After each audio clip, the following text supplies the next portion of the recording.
nih, penafsiran sosiologis. Nah, ini juga ya, ini juga penting ya, bagaimana kita menemukan kebenaran material dari suatu peraturan perundang-undangan dengan menggunakan penafsiran sosiologis. Ya, ini Mas Bayu ya, ini Pak Presiden ini ya, presiden, mantan presiden ya.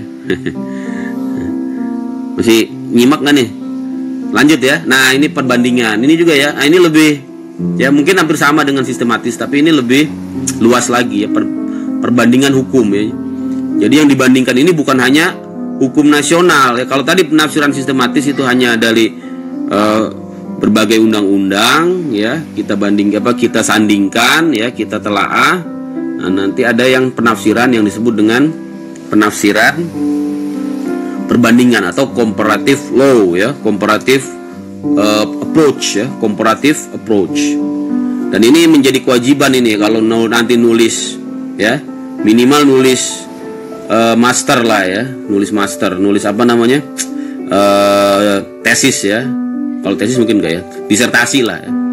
Nah, itu harus ada perbandingan hukum ya, minimal 3 negara. Nah, itu ya. Nah, kalau ngambil S3 ini dipakai ini ya, comparative law ini minimal 3 negara ya.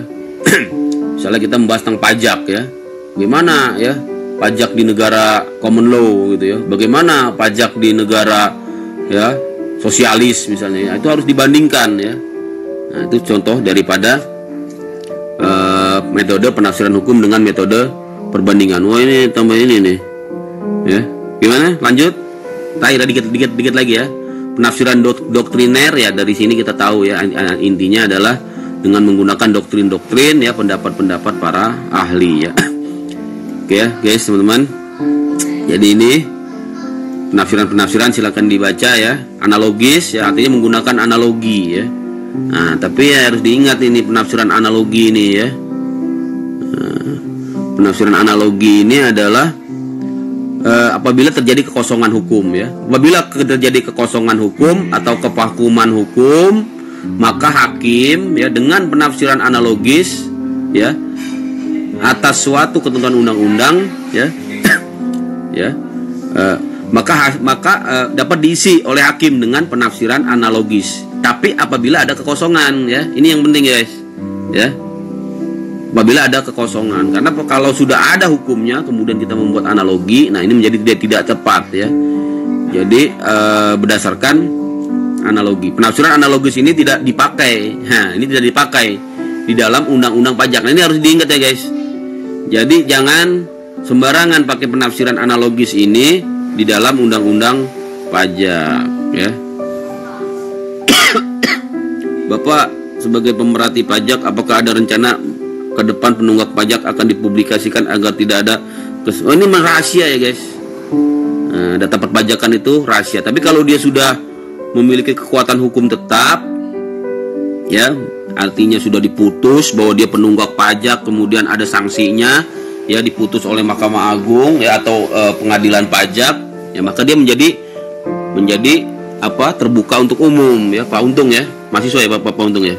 Nah, jadi sebenarnya kita bisa itu lihat ya, para penunggak pajak itu dari ya putusan pidana lah ya, putusan pidana ya. Misalnya ada kasus ya penggelapan pajak ya kan, kasus penggelapan pajak sudah inkrah ya, nggak perlu diumumkan, itu sudah otomatis itu ya. Begitu diketok sama hakim ya, tok ya, dengan ini diputus bersalah ya saudara ini atau PT ini ya, maka dia sudah bertahan hukum tetap dan terbuka untuk umum ya. Tapi kalau itu masih dugaan ya, ataupun masih berupa bukti permulaan, itu masih rahasia ya, masih rahasia. Sebagai wajib pajak nah, dan memiliki kedudukan yang ini sudah ya, jadi sudah. Gitu ya Pak Untung ya. Bagus pertanyaannya, luar biasa. Semangat ya Pak. Terakhir nih Pak ya. Oh enggak, masih banyak. Gak apa-apa ya, dikit-dikit lagi ini, kalau sayang ini soalnya nih kalau dilewatkan ini. Jadi berikutnya penafsiran a contrario. Tadi udah ya, penafsiran analogis udah. Jadi sebenarnya nggak bisa ya penafsiran analogis ini, karena memang undang-undang pajak ini hukum publik yang menganut asas legalitas yang sangat ketat tadi itu ya. Tax without representation is robbery ya. Salah-salah memajaki ya, apalagi dengan metode penafsiran analogis, ini menjadi sesuatu yang bersifat melawan hukum, ya enggak? Makanya juga ada adagium itu di Yunani ya, di Latin itu ya, in dubio contra fiscus. Sama dengan adagiumnya di hukum pidana, in dubio pro reo ya. Itu ya. Jadi lebih baik melepaskan 1000 ya, melepaskan 1000 maling 1000 penjahat daripada memenjara satu orang yang baik gitu, satu orang yang tidak bersalah gitu ya, adagiumnya ya. Itu penting sekali kita pahami orang hukum ya. Jadi tidak cuma cara-cara bagaimana ngisi SPT, kalau itu nanti dipelajari di brevet lah itu ya. Ya, kita nih lebih tinggi, bukan lebih tinggi, sama semua ilmu tinggi, maksudnya kita fokus di metode hukumnya ya, metode hukumnya ya. Bukannya saya nggak mau masuk situ ya, tapi memang kita fokus di situ dulu ya. Kemudian metode penafsiran a contrario. Ini adalah suatu ketentuan yang didasarkan kepada perlawanan arti. Jadi lawan artinya ya. A contrario ini ya merupakan sebuah cara penafsiran ya yang diperbolehkan ya di dalam hukum pajak, asal tidak merugikan wajib pajak ya. Ini memang kepentingan wajib pajak ya sangat diutamakan ya di dalam pajak ini. Makanya ada tadi ya, in dubio contra fiscus ya, in dubio pro reo ya. Di dalam situasi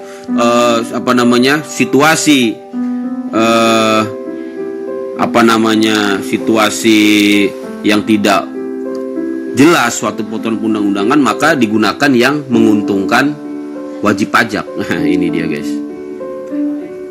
Jadi banyak untungnya wajib pajak. Nah, yang nanya juga Pak Untung ini, bukan Pak Winarno ya. Apakah perusahaan PKP bisa berubah jadi non pakai? Bisa. Kan tadi kan PKP itu asal dia omset ya 4,8 M per tahun ya. Kalau dia udah turun ya nggak laku. Nggak laku ya, maka dia cabut ya PKP-nya, cabut ya, maka dia tidak lagi menjadi PKP, artinya dia tidak boleh memungut pajak lagi. Tapi kalau dia masih tetap PKP juga nggak apa-apa ya, yang penting dia lapor ya, lapor pajak ya, lapor ke Dirjen Pajak, ke kantor pajak ya, omset saya turun tapi saya mau tetap PKP Pak. Kenapa? Karena PKP itu ya suatu status yang bonafit gitu ya. Kalau dia punya PKP, dia nanti dapat proyek banyak ya dari pemerintah. Pemerintah tuh ya dalam pengadaan barang dan jasa ya lebih suka pakai yang PKP ya, karena bisa mengeluarkan faktur ya, faktur pajak gitu ya Pak Winarno ya. Kita bisa bahas yang ini nih, yang lebih tinggi ya, asas-asas ini ya. Jangan terlalu detail dulu ya, tapi nggak apa-apa lah. Saya jawab ya kalau bisa ya. Kalau enggak nanti pertemuan berikutnya. Kadang-kadang yang detail-detail saya juga agak ini juga ya, karena kan itu praktek banget ya. Kadang-kadang kita kalau enggak berkecimpung di situ ya sekarang saya dosen gitu ya, dosen. Jadi lebih memahami hal-hal yang bersifat makro ya, bersifat makro. Nah, ini bagus nih kayaknya. Pak, apakah penafsiran analogi bisa menjadi jurisprudensi? Nah, ini bagus banget ini, luar biasa ini. Hakim kayaknya nih Pak Anto ini ya. Calon hakim lah ya. Apakah penafsiran analogi bisa menjadi jurisprudensi? Nah, tadi itu ya, kita lihat di slide yang dulu ya, yang pertama itu ya, bahwa jurisprudensi ya adalah bagian dari sumber hukum ya, secara ilmu hukum ya. Apakah bisa menjadi jurisprudensi? Ya bisa ya, nah, bisa. Tapi tergantung hakimnya ya. Tergantung hakimnya. Civil law itu lagi-lagi dia putus oleh hakim. Dan yang terakhir ini mana ya, negara enak ini ngajar di rumah ini sambil ngopi ini ngajar ini ya. Nah, boleh juga ini besok-besok begini. Ketua kelas emang pertanyaannya sangat berbobot. Oh, itu ketua kelas tadi ya. Wah, ini nanti ya saya catat lah ya. Saya catat ya. Catat doang. Baik, terima kasih ya. Semoga bermanfaat. Mohon maaf ini kalau ada yang salah-salah ya. Memang pajak ini ribet banget.